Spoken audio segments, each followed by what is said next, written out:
Good evening, ladies and gentlemen, and of course, welcome into the new year for the Sim Racing Collective. We're back once again for the PC GT3 Series here on Assetto Corsa Competizione. We're back for yet another season, season number 7. They really are ticking along, but plenty more racing action in store across the next 6 weeks of racing. We kickstart things off, of course, here in France at Paul Ricard. My name is Zach Sweeney Kelsey Gill, alongside me in the commentary booth with Kieran Sharp behind the scenes, once again pushing the buttons, making the stream look all very nice and pretty for you all at home watching along on the JP Broadcasting YouTube channel, or of course on the Sim Racing Collective YouTube channel. Subscribe to both, join us on both, whichever tickles your fancy. Kelsey, we're back for another season, and well, should be just as exciting as all the rest of them. Yeah, we are back for the first time this year even as well. Hello Phil across the pond in the chat as well. Do excuse perhaps my voice or any sniffles you may hear as we go along. I'm currently under the influence of the Pharaoh's curse, so it is not going too well for me right now. But anyway, we're here for some TSRC fun at Paul Ricard as well. A tricky circuit as far as setup goes. But a circuit that's got a little bit of everything, hasn't it, Zach? Including a very, very long straight, and I'm sure the drivers will have plenty of time to have a bit of a nap. Well, yeah, maybe, or eat some yogurt, you know, as people do at French circuits on straights. You know, cue Charles Leclerc doing it at Le Mans. Basically, he just thought, you know, I'm just going to scram some yogurt. So, you know, do whatever you like on the straight. Preferably set up an overtake. I think that's probably going to be the ideal thing. But usual format: 15-minute qualifying, 40 minutes of racing, and a 20-minute pit window along the way as well. And of course, a very large grid, as we've come to expect, with a variety of cars as well. You can see Porsche, Audi, BMW, McLaren, Lamborghini, Ferrari, everything essentially that ACC covers we've probably got on this field, which is great to see, of course, with the vast amount of manufacturers that we've got in ACC, and just in general, as Kelsey said, Paul Ricard, a very good circuit to kickstart things off. Talking of circuits, though, let's take a quick look as to sort of how things are going to rack up in terms of the races. As I say, we're here in France. In a week's time, we'll take to Kyalami, which is always a breeder of great racing. Spa makes up round number 3, with Silverstone making up our differed format. We're not going for 2 races, we're just going for 1 reverse grid race for round number 4. Usually we sort of divvy it up into 2 25-minute races, and then Bathurst and the Nürburgring to round off rounds 5 and 6. Couple of, well, I think all of these circuits are repeat circuits for the TSRC, and I suppose that can only continue for so long, Kelsey, before we have to, you know, start running out of circuits and reusing them. But all in all, fairly decent calendar.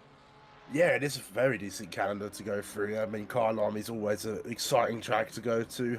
God, please get it on the Formula 1 calendar some point soon. It'd be very nice to see. Spa, always a absolute treat.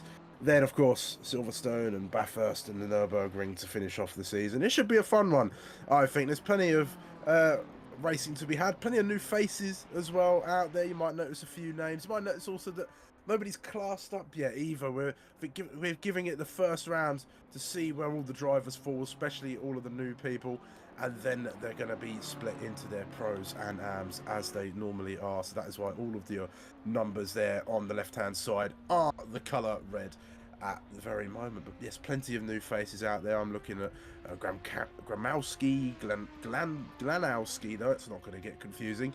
Bandera is new to me as well. There's plenty out there as well. I'm sure there's plenty of new ones there for you too, Zach.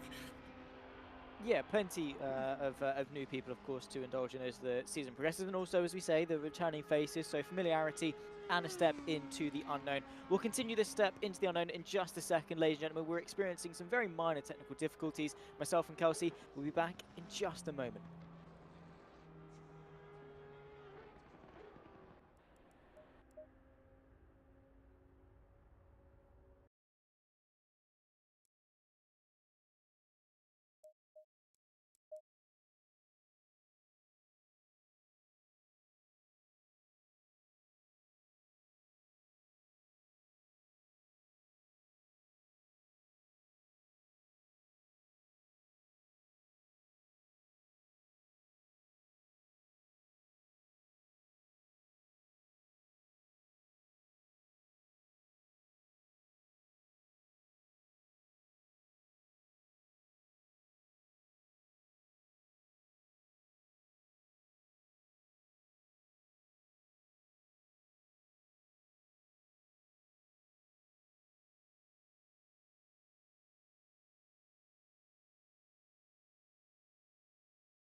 Welcome back then, ladies and gentlemen. Apologies for the minor technical difficulties. All should be sorted now, and we're ready to continue, of course, for the rest of not only the qualifying session, but then also the 40-minute race after that as well. Still myself, Zach Sweeney Kelsey Gill, alongside me. We haven't gone anywhere at all, and hopefully you guys haven't at home either. Still a lot to cover, and we've barely really scratched the surface. We've only sort of talked ourselves into the season, and yet we yet to really talk about what's going on at the moment. Dominic Aligna, season 5 champion, of course, returning once again for another season, because as he does, he is a very fast driver, and at the moment setting the pace 4/10 of a second quicker than Josh Hislop in second, which still half the session to go, Kelsey, but that's a remarkable advantage to have early on.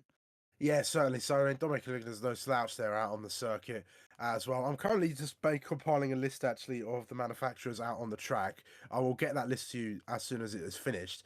But yeah, Dominic Ligner, he's definitely going to be the one to watch for the championship this season. He doesn't have the likes of Bailey Thompson nipping at his heels this time around, or as far as I'm aware, he's not on any lists that I've seen thus far. So this is Ligner's to lose, I suppose, for the time being. Although there is plenty of racing on offer. This is only just the start. We've not even actually got into a race just yet.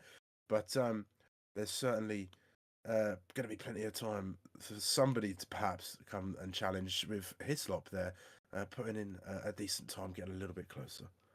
Yeah, and of course, Paul Ricard, it's a technical circuit. That goes without saying. It is tight, it is twisty in some places. Well, in fairness, it doesn't really ever get tight as such. I mean, that final complex is a little bit sort of fidgety as such, but for the vast majority of it, it's quite medium speed, quite nice and flowing for the most part. I mean, a few chicanes here and there, but all of them you can carry a decent amount of speed through, even in these GT3 cars. So that should be something to liven things up, keep the pace up as such. Luca Raya brings himself up into P8 overall as it stands, 1.8 off the benchmark set by Dominic Aligna. But, it's a 1 minute 53 lap time, plenty of corners, plenty of opportunity to gain time as such. It's not really that big of a surprise as to why we're seeing Dominic Aligna have such a big advantage this early on. And all in all, with the fact it is such a high-speed circuit, with especially that Mistral straight as well, even though the gaps are a little bit wider, should still, keep us in for quite a close competitive race. Yeah, it should do, and there's plenty of areas to sort of go wheel to. I think that sector 3, there's a few little opportunities for the drivers to go along as well. I mean, that main straight too is going to be one where we might see some drivers tucking into the slipstream of the drivers ahead. It's easy to make mistakes into turn 1 and 2 as well. Easy to get an off track as well and ruin a lap perhaps, or just rack up some penalties as well, which you don't really want to do.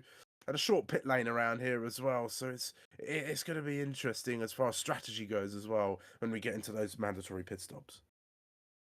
Yeah, and of course, it's not an endurance race. 40 minutes, it's a sprint, right? There's no other way of putting it, really. 40 minutes is a sprint race, right? And yet still there is quite a significant strategical element to it. I mean, not necessarily in terms of changing tyres or fueling up or whatever. They will have flat rates, and they can change tyres if they want to. We saw that at Spa a couple of seasons ago with Jack Southfield nearly making it work as such. But the more important thing is circumstance with the strategy, not necessarily the pit stop itself. While yeah, you can still gain time with it. Pit entry, stop in your pit box, pit exit, etc. You can still gain quite a bit of time by doing that, but it's more the circumstance around it, getting yourself away from a battle, getting yourself into some clean air, staying out a little bit longer so that you can enjoy some clear air while people behind you that pitted earlier can battle amongst themselves. That's the thing that sort of tests the strategical mind of these drivers.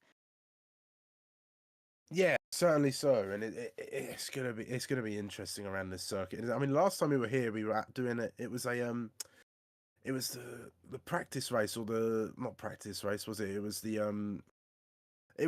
race that gets people into classes. I really am rubbish at remembering things. Classification race, that was the one. But that was the last time we were here, and that time we had there was no sort of circumstance, well, no consequences really, I suppose, other than which class you were going to get put in. But now this is for points. This is serious.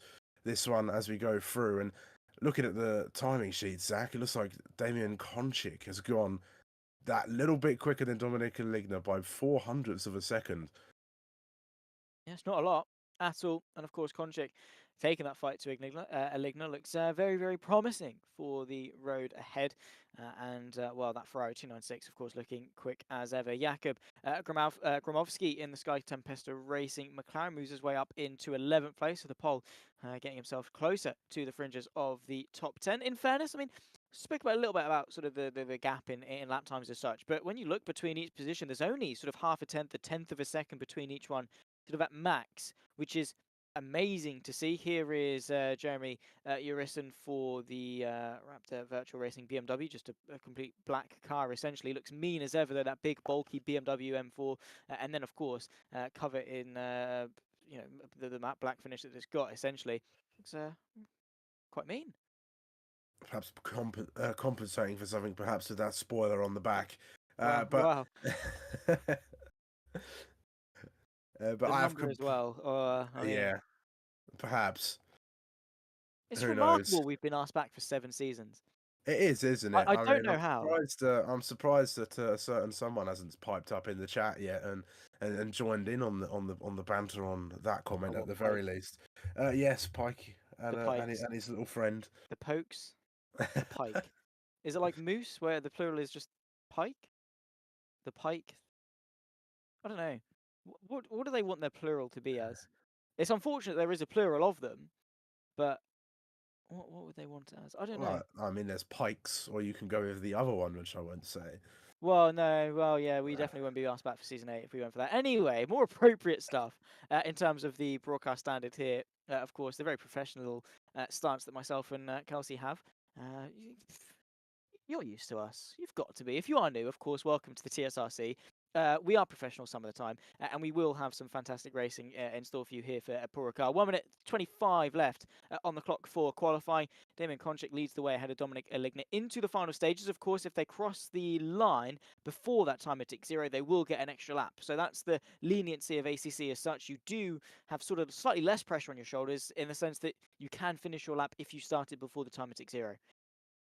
Well, Zach, I finished scribbling on my whiteboard about the cars and Nice. the manufacturers and such.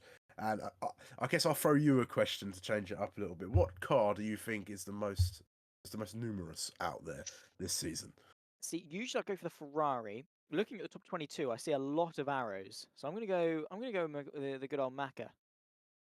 Well, so McLaren is up there, but it's actually tied with the BMW if you look at the list of all the BMW. drivers. Yeah, the BMW. So there's 8 BMWs, 8 McLarens out there. There's 5 Porsches, which is a strange one. There are only 3 Ferraris, 3 Mercs, 2 Audis, a Nissan, an Aston Martin, and a Lamborghini. I assume you're looking at the entry list as opposed I was looking to at the entry list, yes. as opposed to the live timing. Okay, cool. the Cool. live 'Cause I was gonna say timing, 8 yes. BMWs. So I was like, are you alright? Not out there right now, but in the entry list, that is the cars as they have been chosen. Awesome. Damien Konchik, by the way, extends his margin for pole position to 0.2 of a second. Josh Hislop's across the line to begin what could well be his final lap in the session across the line. And it's not good enough, almost a second slower. I think he did just about manage to get himself across the line right at the death of the session, so gets the extra lap if he so wants it. Same to Akonchik and Aligna, half a second covering the top 3. Here's Glanovsky as well, the pole in a very, very nice McLaren, I have to say. Love the streaks of yellow down the side, looking sleek as ever into the very fast right-hander here at the end of the Mistral straight in the 63 machine on the fringes of a top 10. And this is what we like to see right at the end of qualifying, a little bit of suspense. Yeah, squeaky bum time, as they call it in the industry. But getting themselves out there, putting the laps in. Konchik has checked out of this one. I think feels like he's done enough. Has Aligna got anything to say about that as well? Glanovsky going around in that very, very lovely McLaren. It must be said. They're trying to find the time around here. The one thing with this track is the final corner. If you don't carry the speed or you get a poor exit out of it, it's really going to affect your run down to the line. It is a long, long way to the finish line on this track, if it is as far back as I remember it being, which as it continues to go along, where is Glanovsky going to find himself? Improves. No, I think he says the exact same lap time. P8. P8 for Glanovsky in the end. Also, Dominic Aligna improved, but not enough to top Konchik for the first pole position of the season. That's a very spicy front row indeed. Joel Bandera across line, only 17th fastest at the end of qualifying. And this should be a very fun race that we're setting ourselves up for. Here is Urison. At the moment, it's at P5 in the BMW M4 now. Going to go across the line, improves to fourth, up onto the second row of the grid. Let's see what Sasha Fahl can do as well in the McLaren, the 410. Flash the headlights as he crosses the line, up to sixth. As it stands, a very entertaining qualifying session at the end of it, and it was of course Damien Konchik, a bit of a surprise at the halfway point of the session, but he was able to rack up that pole position ahead, of course, season 5 champion Dominic Aligna, who will join him on the front row. All BMWs, Josh Hislop and Jeremy Urison as well in 3 and 4. Spicy grid lineup. Yeah, it is, and it's one thing to set a quick lap though, Zach. It's another thing to be quick over the duration of a 40-minute race. So there's still many bits of this story yet to put together. Is indeed. There you can see the final grid classification. Of course, it was Konchik ahead of Iligna, then Hislop. Each of the top 3 taking their own purple sector at the end. Urison joins Hislop on the second row of the field ahead of Elias Troyer and, of course, of Fahl in 5 and 6. James Wright ahead of Gromovsky in 8th place. Then comes Glanovsky in 9th. Almonte rounds off the top 10 ahead of Nieto and Blanchet on row 6. Then comes Chiala and Raya on the 7th row. It is Zampieri who rounds off the top 15. Fellow Italian Gameo will keep him company on row number 8, ahead of course, of Bandera, Gardner, Miller, and Venner. The top 20, Parry and Kuzum round off the 22 cars that we've got on the field for TSRC PC GT3 Series here on Assetto Corsa Competizione. Oh, well, it's a shame the Scrabble board isn't big enough because you would get a lot of points for this this series name. Yeah, it certainly would. Pop it on a triple word score as well, perhaps. Oh, You'd get on there. I mean, I'm not a player of Scrabble really. It's not my cup of tea. Not quite my pace. No. No, Sure I'm you not a just failed Scrabble English? fan. No, I failed math. No, did I fail? No, I did fail English. No, you're right. Well, maybe that's it. Maybe, who knows? No. Scrabble annoys me because it's just there's too many words to choose from, and it never works for me. Then again, I did win a Scrabble the other day with my family, but it was a slightly older version of Scrabble. Anyway, we've got some racing to talk about. What are we expecting? Of course, first round, New Year. It's been obviously they had the sprint series in between season 6 and season 7 to sort of keep themselves fresh. But for a lot of these guys, it's their first championship of the year. What are their expectations? What are their thoughts, their feelings coming into this first round? Gosh, I guess when you go into anything like this, it's just doing the best you can. I think you can't set yourself the highest of expectations, otherwise you can be sort of disappointed. Let's say you've had a poor qualifying today, and you've been like, oh, I was going to go in there and set the fastest lap, and I was going to win this, that, and the other. You're setting yourself up for disappointment. You've got to set realistic targets. You've got to be just doing everything that you can to maximize the potential of yourself, of your car, and the positions that you find yourself in at the time as well. I mean, I've just started my own, I've been getting back into racing myself rather than just sitting in the box and commenting on racing as well. And, I'm a bit rusty. I will say that and I'm still learning to drive on wheel. And it's about setting expectations and knowing that, you're still in in an area of improvement, I say, at least for my part. But I suppose, doing the best that you can in the moment, being sort of there. And I think we're going to be looking at least toward the top. Dominic Aligna certainly doesn't seem like he's lost any of his pace from previous seasons, but he may have a little bit of trouble from Damien Konchik, who's going to lead us off. And then Josh Hislop as well. He could be an outside runner, and you never know. We could see some other drivers up there as well. Elias Troyer has been very quietly carving out a place for himself among the top drivers here at the TSRC. He has. There was a time where he was I believe he was an AM driver. Then he got promoted to silver. Then he won silver and got promoted to being a pro, I believe. And he was running fairly well, sort of in the top 10 as such. But obviously kickstarting this season off in that Porsche up to 5th in qualifying. Let's see how that translates in race pace. But you're very right indeed. Season 5 champion Dominic Aligna up there on the front row, showcasing how good he is. Still fielding the Audi R8 that he has done since his debut right at the end of Season 2. That was a long time ago.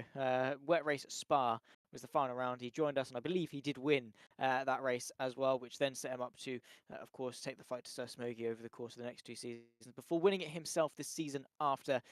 it's been definitely a narrative here for the TSRC. Plenty of storylines. It's a shame we haven't got Sir Smokey or any other champion, actually. Dominic Ligner, I believe, is the only pro champion on the field because we haven't got Brignara, we haven't got Nuttall, we haven't got Smokey, and we haven't got Thompson. The only other one is Dominic Ligner. So could we crown ourselves a new pro champion once again this season, or will Dominic Ligner become one of only 2 drivers to score a double?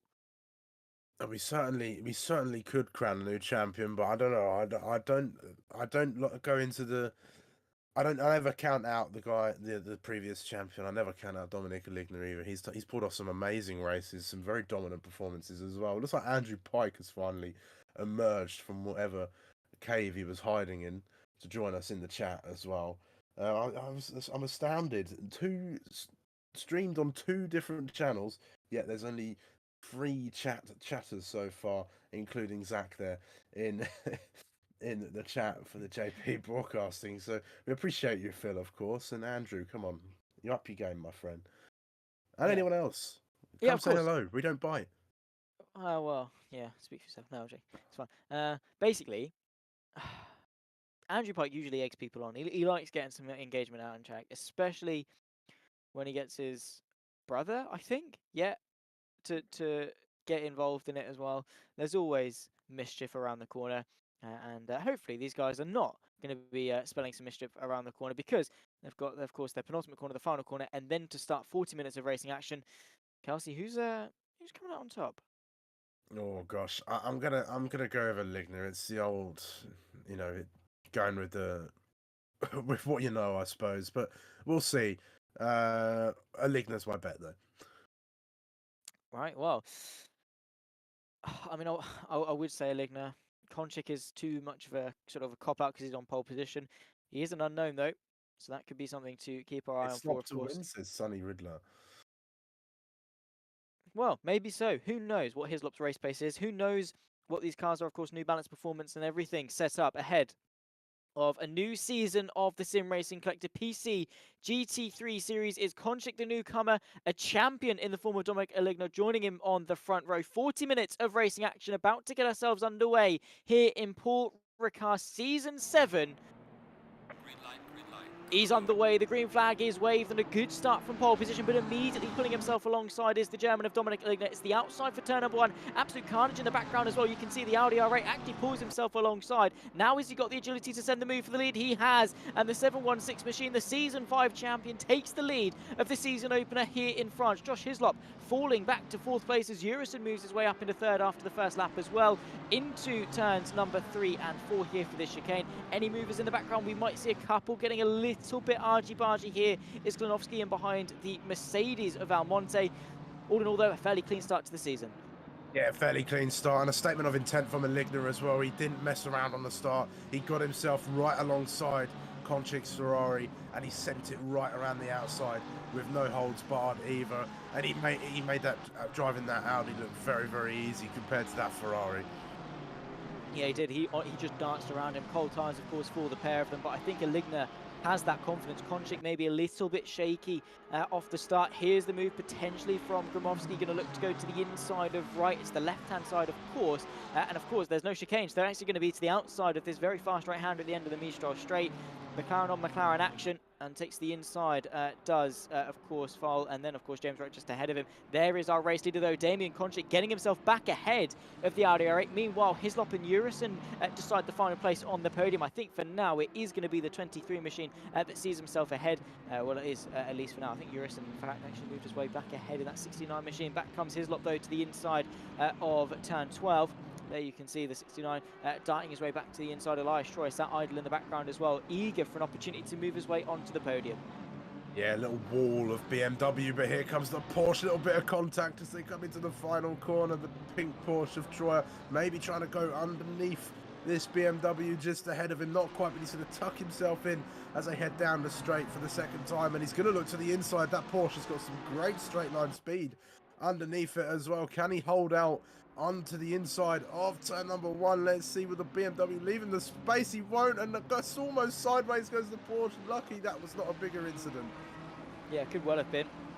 able to keep it on the track, able to keep it pointed the right way, and only drops to 7th place. In fact, plenty of opportunity to move his way back forward. There's the send from the McLaren, right? Definitely showing his intent of maybe sending a cheeky little move on Elias Troy, but nothing materializing as of yet. In fact, we've got plenty of races still to come. Konchik able to stay ahead as they run their way through the fast left-hander that precedes the Mistral straight.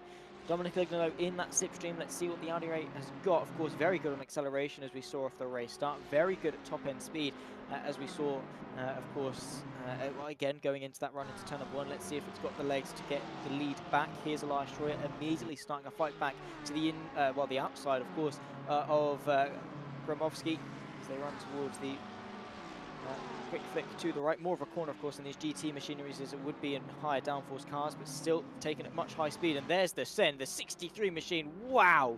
Elias Roy ever so slightly exceeds track limits, but of course momentarily slows down as to give Gromovski a fighting chance going into the long sweeping double right hand. He's going to keep his foot in, though, remarkably very close to contact between the pair of them. Elias Troy emerges with that inside line. Let's see what Gromovski can do, but it's not enough in order to inherit that 7th place, and immediately on the inside is his fellow pole, Micha Klonovski.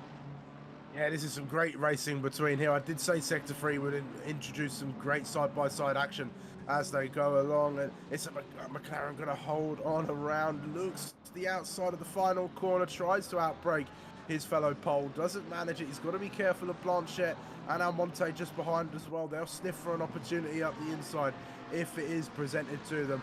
Not a bad little bit of racing through there. There's many different lines you can take through turns 9 and 10 as well, and it's going to be great watching the drivers battle each other through there.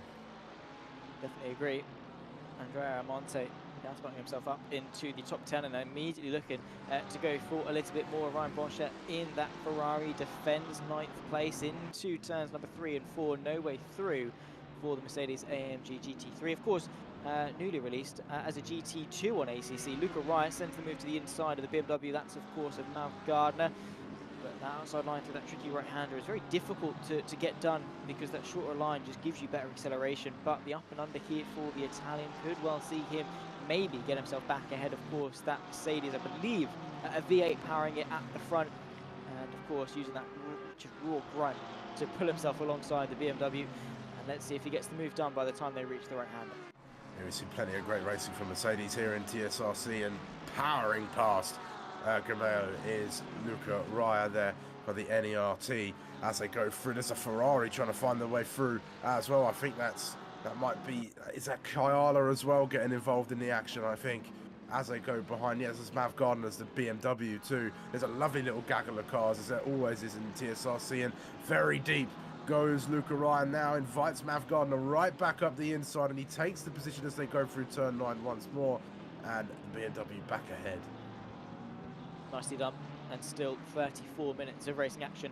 We've barely sort of broken the surface in terms of the narrative of this race. Plenty more to come.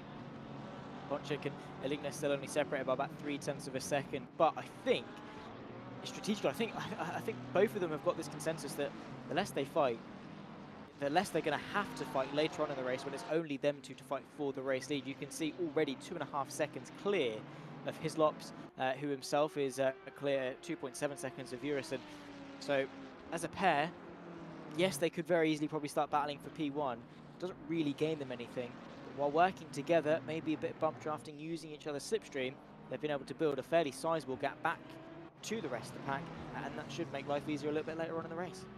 Well, it's a wise decision, isn't it, in racing? You know, there's a lot of patience involved in such a sport where you're going at high speeds at all times. You know, you can fight and fight and fight as much as you want, and that's perhaps where a lot of rookies tend to make their mistakes, and a lot of, you know, less experienced drivers tend to lose races and such like that. But it's the wise head, it's the knowledgeable driver that is able to win championships, and Dominic Aligna's already done that, and he's using his head. He's not fighting too much as they go along, but Giuseppe Zampieri's having a little bit of a fight on his hands as well. He's got Bandera's McLaren up the inside. They're going side by side all the way down, and they're going to continue this as they go in towards turn number 8.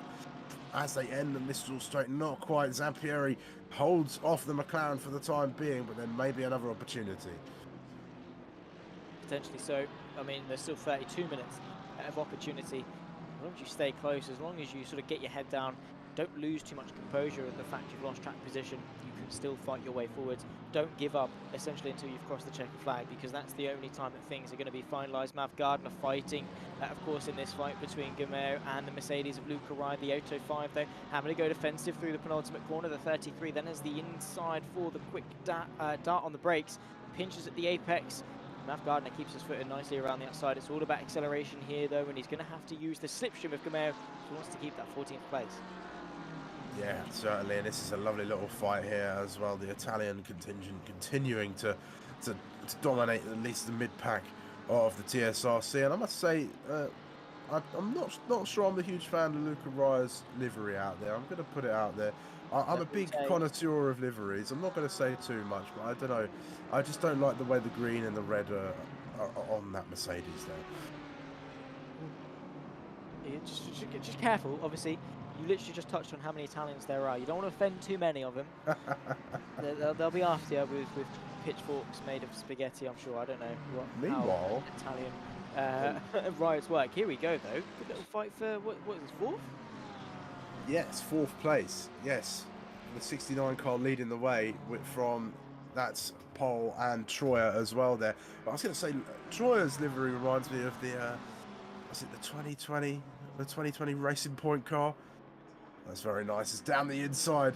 Goes the McLaren, tries to go for the move on the BMW. Doesn't quite stick it up at the Porsche. Over Elias Troy is going to try and get himself involved in this. It all gets too much curb. Lucky to continue going. You can see just how much that Porsche did not like being on that part of the racetrack. Lucky to still be going in a straight line. Meanwhile, Mav Gardner finds his way up the inside of the Porsche Guimau and finds his way along as Luca Rai comes into contact with Kayala there as well. The Italians, no love lost between them. Absolutely not. Sending moves on each other, and a very nice move indeed from the Nord-Est Racing team, of course, of Luca Rai. Very nicely done, side by side in the background as well. I think that might well be Chiala and Zampieri for the fight for 15th into the final corner once more. And again, just a quick dab on the brakes, just to pitch the car in. You're not gonna, you're not really going too quickly anyway through that fast left-hander. Of course, still enough to run you out wide, so got to be careful about your entry speed. Very wide there, going in from Elias Troyer in the very pink Porsche just in behind. Gromowski potentially could have a little bit of a look. Potentially also Glanovski in behind as well. The pit window now open for the next 20 minutes, so basically any time between now and 10 to go, you can come in, take your mandatory stop, and get out again. And well, if you were a driver in this race, obviously with how hectic it has been, with how close this midfield fight is as well, particularly this fight for 4th, when do you come in? How do you come in? I mean, slipstream surely very important, but also being careful not to get caught up in battles. It really is quite a huge dilemma. Yes, but the undercut I don't think is going to be as strong around this circuit. It's a very, very short pit lane as you go through. You sort of come in just as you exit the last corner, just a few meters before the start-finish line, in fact, and then you're sort of out a few meters after the start-finish line as well. So I don't know that drivers are going to lose all that much time as far as undercut is concerned. So maybe staying out for as long as possible might not be the worst idea. Maybe not, especially if you're running cleanly like Damien Konchik. In fairness, now 1.2 seconds clear of Dominic Ligner in that fight. Well, not really a fight anymore for first. Glanovski looking to spark a move on Elias Troyer, but McLaren can't squeeze the gap open enough. However, Elias Troyer gives him some space, and Glanovski has a little bit of a look to the inside of what is 10-11/12. Depends obviously on what you count as a corner, really, around the circuit. Always arbitrary corner names and numbers as such, but into the final corner, the Midas Racing tries to get a good exit, and that's really all it is a good exit. Into the pit lane, though, comes Elias Troyer, of course, the awkward one here at Paul Ricard, not the newer one. So you have got to be really careful, because easy to get caught out there.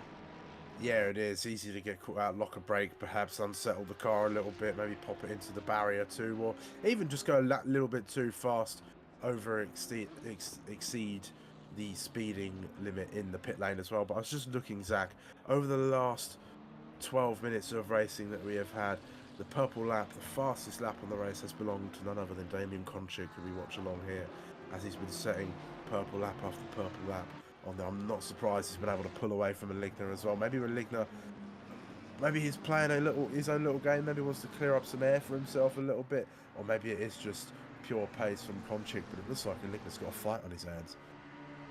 Yeah, he's going to have to fight back, put some good laps in. Gromowski on the back of File. Of course, this is the fight for 4th place. 27 minutes on the clock, very defensive goes the lead of McLaren, and now Gromowski, is he going to go for the inside? He's going to search for it, but there's no gap open. Holding firm is Paul, as now they run their way into the fast right hand at the end of the Mistral straight. Door banging as they run their way through. Gromowski then darts out to the left-hand side, but allows the 410 to go in a bit deep and might well get the up and under. The inside, of course, the next braking zone. Gromowski sends the move, but once more the green and black McLaren sends it at the long way round. Gromowski with that shorter run, though, takes the shorter distance and, of course, closes the gap. But is it enough to seal the deal? Yes, it is. On the exit, takes 4th place. Have a move, but will Gromowski have trouble from pole a little bit? No, he's not going to try and go back underneath him in towards the next corner as well. It's easily done around there, but like I say, lots of different lines to be taken round turn 9, and it really does pinch up as well as you approach that apex. So going down the inside is very, very brave stuff as you go through, and sometimes even that outside line can be that little bit quicker if you've got the grip to traverse it as they go through. Here's Bandera getting his way past Kayala, the Ferrari versus the McLaren round the final corner, gets himself up into P13 and doesn't look back.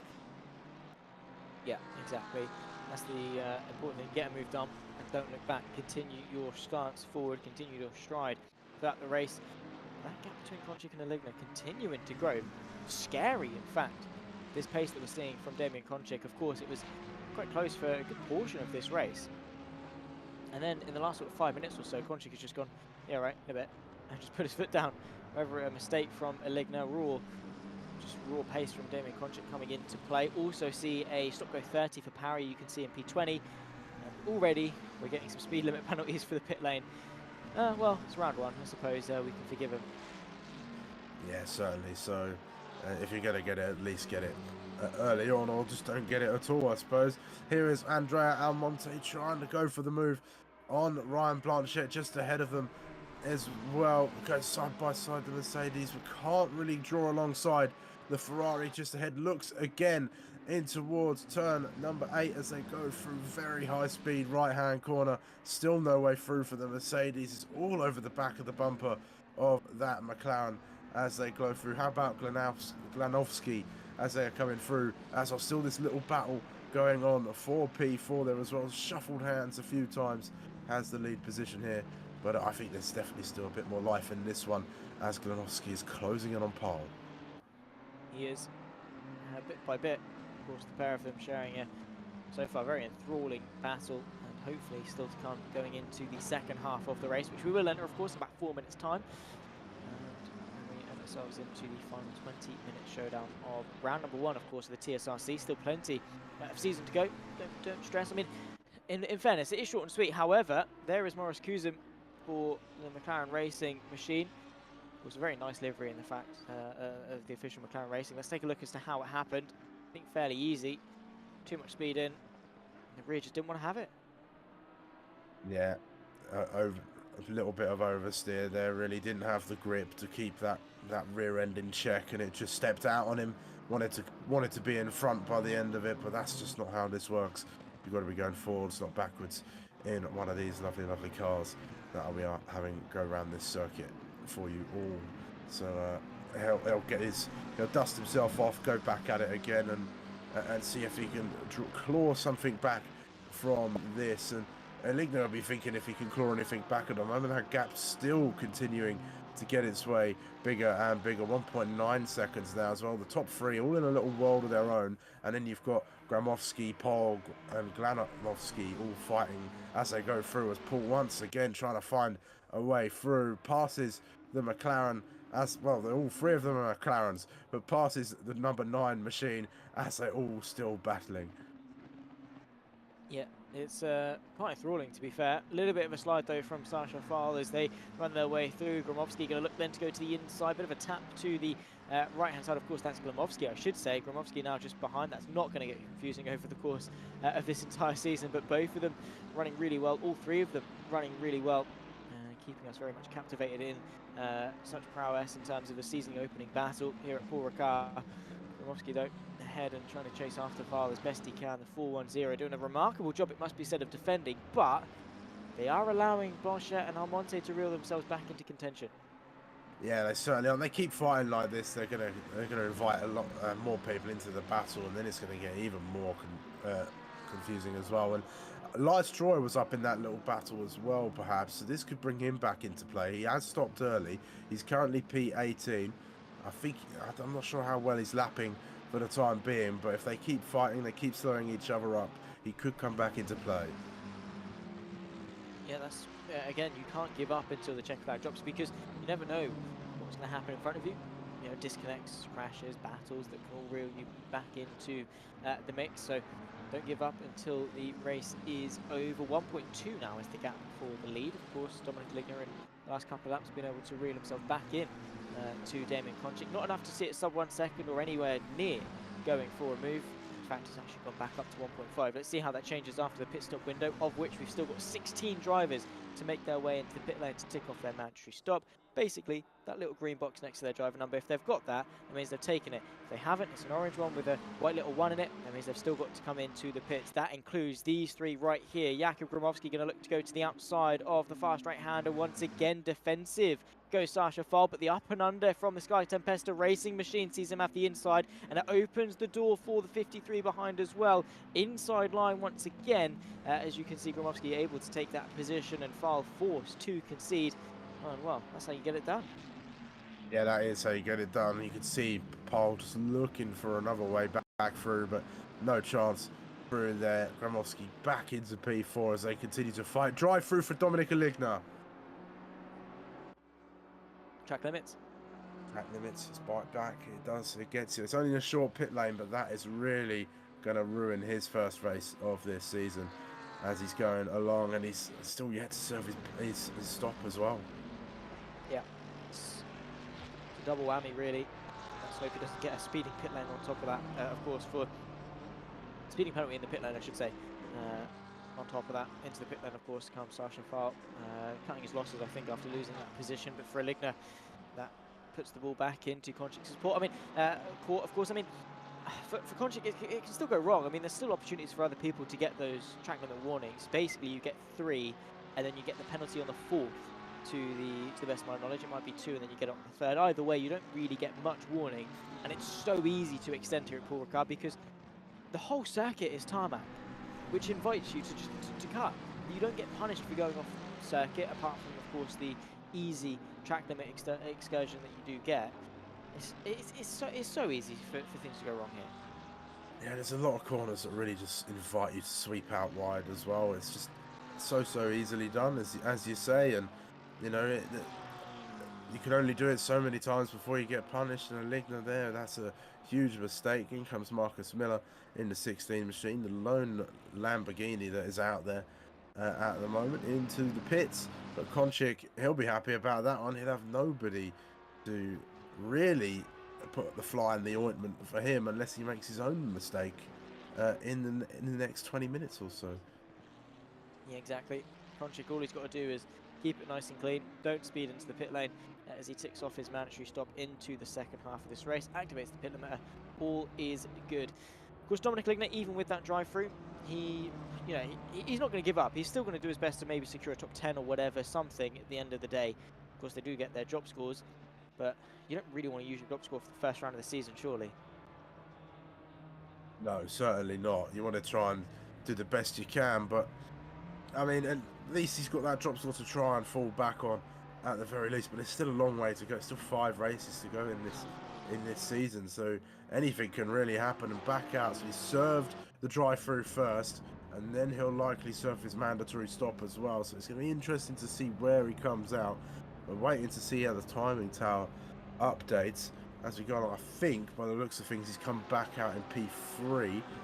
Konchik served his stop. His stop is leading the way, at least provisionally, right now, as the timing tower continues to update, as Gromowski's promoted into P2, as the drivers he was battling with, they've come in for their stops. DSQ for Miller, that's interesting, I have to say. Yeah. I can't remember the last time I saw a DSQ on ACC, and usually it's for driving the wrong way on the circuit, but you know, to each their own. Josh Hislop then, of course, it's Hislop. There's only one of them, of course. Just easy to get mixed up with the Hislop chicane at Alton Park, of course. At the end, sort of the midpoint of the circuit, before we go through the water tower and such. But yeah, just Hislop as pronunciations are things that we won't get right over the course of the season. But you thought at least an English name we'd be able to do, but no, not even that. Well, I say we, it's me, of course. Don't want to throw Kelsey under the bus with me, not this time anyway. Mav Gardner up there in 5th, behind Dominic Ligner, who has served his drive-through, but hasn't served his mandatory pit stop. That's why, of course, he's been able to come out in a decent position. He needs to come in again in the next 7 minutes. That's going to cost him what? Well, what is it? So it's about. So of course, there's a mandatory stop of 35 seconds, I believe. That's the cut-off point.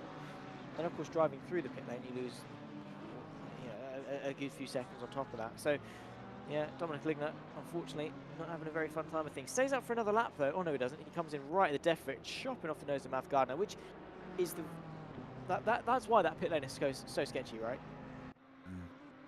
Yeah, certainly. It's an odd one, really. You just sort of veer off on the circuit, and it's just odd. That I'm glad they updated it after a while, because it makes more sense. You sort of come off out of the way of everybody, and it invites you to go in last minute, doesn't it? Because it doesn't really open up yourself as you go through. You're already on the wrong side of the track as you're speeding up to, and it's just a weird one. There's a lot of questionable pit entries at some circuits as well, like at Austria, for example. That one's can be a little bit sketchy, especially the way that some drivers like to take it. But thank God for human stewards, eh?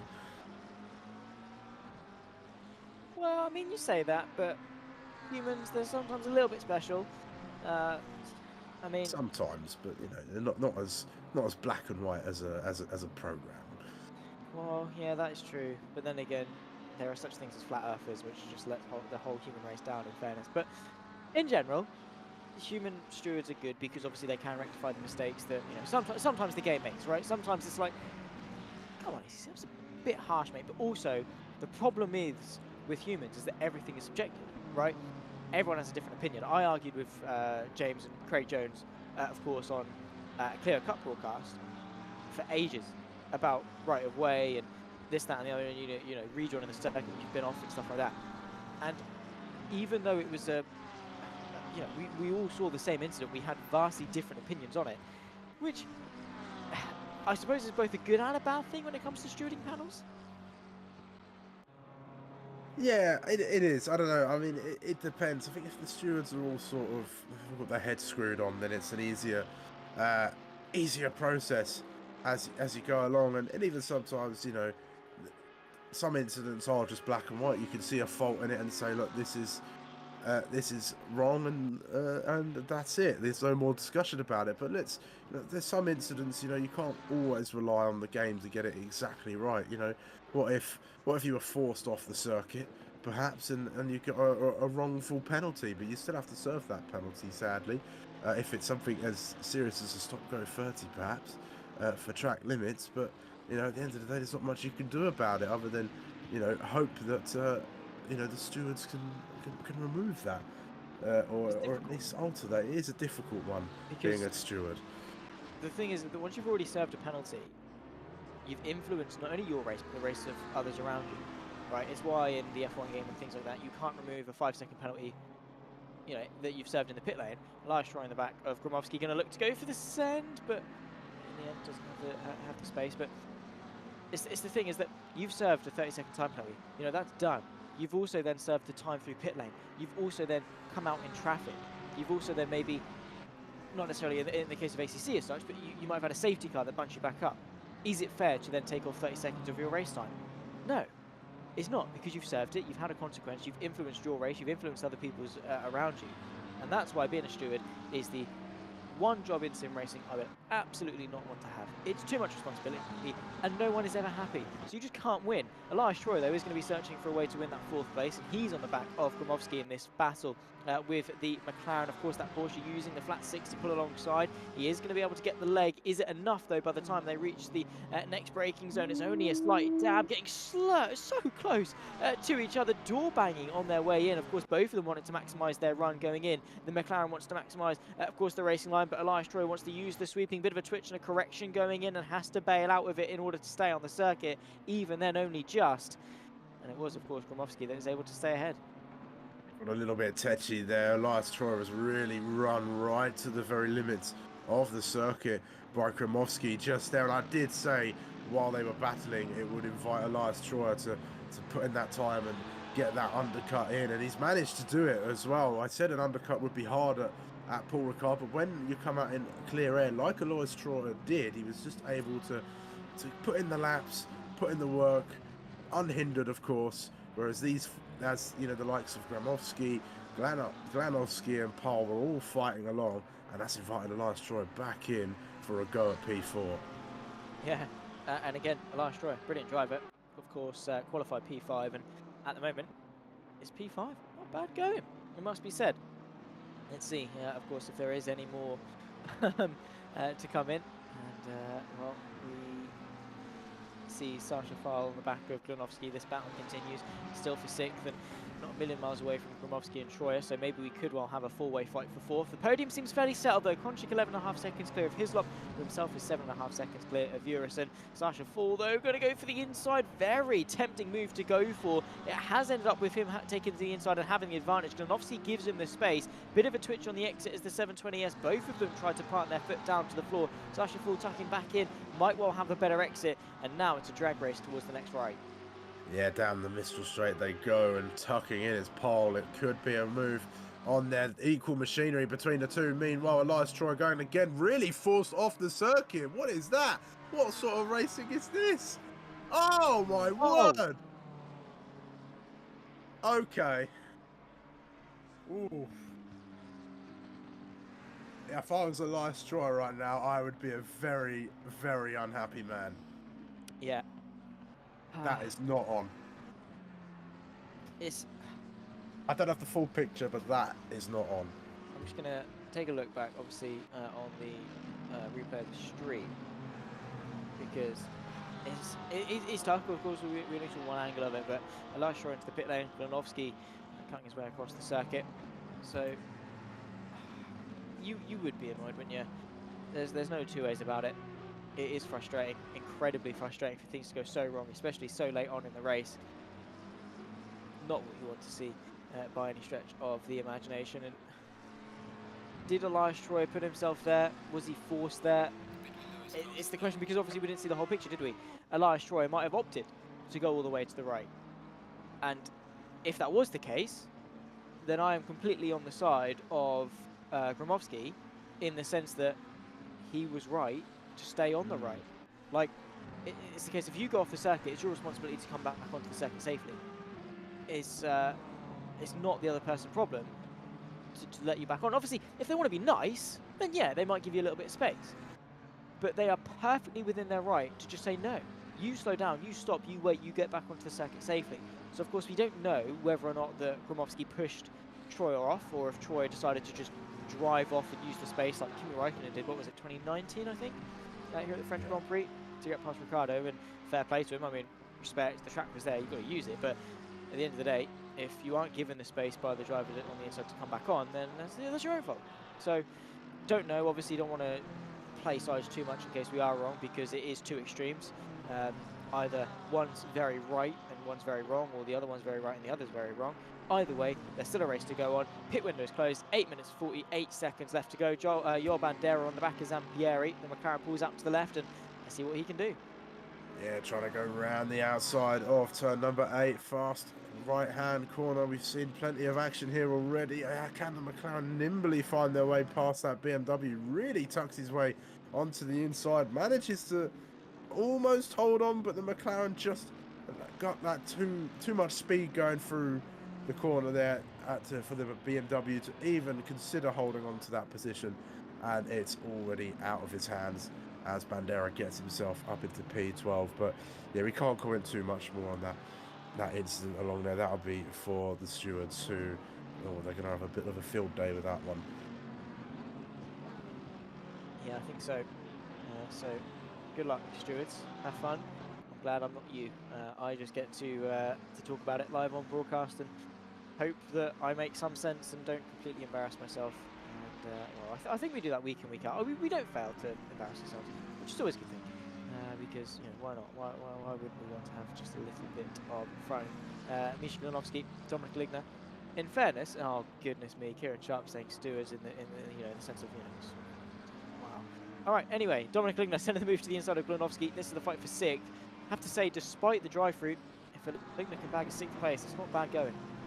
I mean, he's got plenty of experience fighting his way through the field, trying to get his way back up into there as well. And this is recovery drive from Ligner. How many more places can he gain himself over the next 7 minutes? He can see all of the cars he needs to try and get past. If he can come home with P4, that's a decent recovery from there. Nowhere near what he would have got if he didn't get that drive through and sat there in P2. But he's not going to get it easy though, as Glinovsky goes almost off the circuit, and Ligner had to take a little bit of avoiding action just to allow him the room to get back on the track as well. But he's got a little bit of a scrap going on here. He can't afford to waste too much time. He's got to dispatch of this McLaren as quickly as possible. Yeah, if he wants any chance of going forwards, I mean, there is still a chance for a top 5 hit. You can see Sasha Foyle just in the distance, but Dominic Ligner needs to get it done and get ahead with no chance of a counter-attack if he wants to better his position all over the rear end. Doesn't look for the inside into the final corner like I potentially thought he would, but does allow Glinovsky to go in deep, gets the up and under, gets the drive off the exit. Here we go. Dominic Ligner pulls himself ahead fairly comfortably, and I don't really think that McLaren's going to have much of a go. Maybe so, actually, with the slipstream tucks back in and might well look for a counter-attack. Ligner parks it in the middle of the circuit, brings it back closer to the racing line, is ahead into 6th place, 2 seconds up to the file. Yeah, more Purple Labs from Konchik going on as well. I think his most recent is a 52.9 as far as I can see on my graphics on my laptop here, but going through Nieto, trying to find a way past Bandera, no chance here on this occasion, just tucking in behind as we go along. We've got 5 minutes and 32 seconds left of racing action, and there's still plenty going on as Ligner starts to chase off the pole now. He cleared Glinovsky just about, and is going to go off ahead to the next McLaren of the 3. Indeed so. And well, let's see if he can get the trifecta. 5 minutes left in this race. Probably about 3 laps left to go about it. With Alex Nieto here in 13th, on the back of Yoel Bandera in 12th. A little bit spaced out, especially that fight for the lead. I have to say, Damien Konchik, he's driven flawlessly, right? I mean, it's the first time we've seen him, I believe, for the PC GT3 Series. And what a way to kickstart the season with such a dominant victory. Yes, certainly so. And well, he just had the measure on a Ligner, didn't he? I guess I was wrong. I wasn't banking on one of the new drivers to come in and just blitz it. And it happens. You know, yeah, it's not a bad choice to go with what you know and what's worked before. But well, Konchik, he just hasn't put a foot wrong at all, has he? You know, at the start he lost the place to a Ligner, and he said, "All right, I'm gonna come back at you. I'm gonna go for it, and I'm gonna take the lead back." And he hasn't looked back since. Exactly that. It's so easy. I mean, as a driver, he could have panicked and lost his composure and not get that move back on Ligner, because that was a huge statement. Like you said on the first lap, that's a huge statement from Ligner to get that position so early on. And yet Konchik just said, "Now I'm coming back at you." Similar to this one, Andrea Almonte looking to the inside of Matt Gardner, the green Mercedes, gets the move done and is up into 9th place now in the 977 on probably the 3rd last lap. The Konchik, yeah, I mean, could have panicked, overwhelmed, lost his composure and settled for 2nd, but he didn't. He knew his pace. He knew he was good enough for 1st. He did that, waited, was patient, allowed Ligner to stay in the slipstream for a little while before he saw an opportunity to pull away. Did exactly that. Dominic Ligner had to push too hard, made the mistakes and is now suffering the consequences and trying to, of course, recover from that. And next up on the list of recoveries is Sasha Farley. Defensive goes the McLaren. You can see Aligna all over his rear end, kicking off that poor cone into the distance. What did he ever do to you? Aligna pulls it up to the left, of course. He threads the needle through the middle of the two McLarens, one of them being lap traffic. Sasha follows the inside. Of course, he's very used to defending this position, but the up and under potentially from the Audi R8. Immediately covering off the cutback, though, is Paul into the double right-hand complex, and the Audi R8 searching for that cutback, but the 410 not having any of it.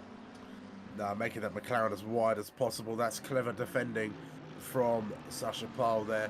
Really making that car as wide as possible. Aligna, you can see he wants that pass. He wants to get past that McLaren as quickly as he possibly can. He's all over the back of that green and black car. Looking to the outside now of turn number 12, and then maybe setting up a move around the outside of the final corner, draws level, gonna go and cut back underneath him, perhaps try and get the better exit, the better momentum. We know how good the acceleration of that Audi is. Can it outmatch the McLaren down the main straight as we go in towards turn 1 for what is definitely the start of the penultimate lap here as we're going along. Paul still holding on as Aligna breaks as late as he dares, gets himself on the apex of the corner. There's still side by side, hopefully no contact between them as they exit turn number 2. Still side by side as they go. It's Aligna and Paul all the way down the next part of the circuit, and it looks like the Audi's gonna have this off. Has the racing line, cuts across and gets himself up into P5. Beautifully done, Dominic Aligna, showing his champion mentality, showcasing his plethora of skills, and moves his way up nicely into 5th place. Really good stuff shown. 2.7 up to Gromowski for 4th. I mean, it's going to be tough, but if anyone can do it, this man right here can. Of course, once he's on a mission, he's not slowing down for anything, anyone, any reason, and I'm sure he's going to use each and every single little last ounce of breath to push forward. There is our race leader, by the way, Damian Konchik, the pole. He started on pole position, of course, and has since not looked back. 14.5 seconds back to Josh Hislop. 1 minute 10 left on the clock. Starting the final lap then of round number 1 of season 7.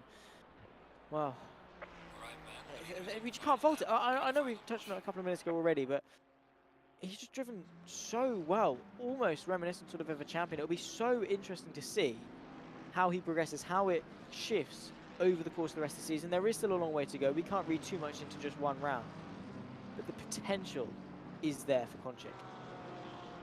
Yeah, there's a lot of factors as well in GT3 racing as well. It's not just the driver. It's not like a spec series where all the cars are the same, or it's not like Formula One where, you know, there's a clear best car out there, whereas everyone else is just trying to get the best they possibly can.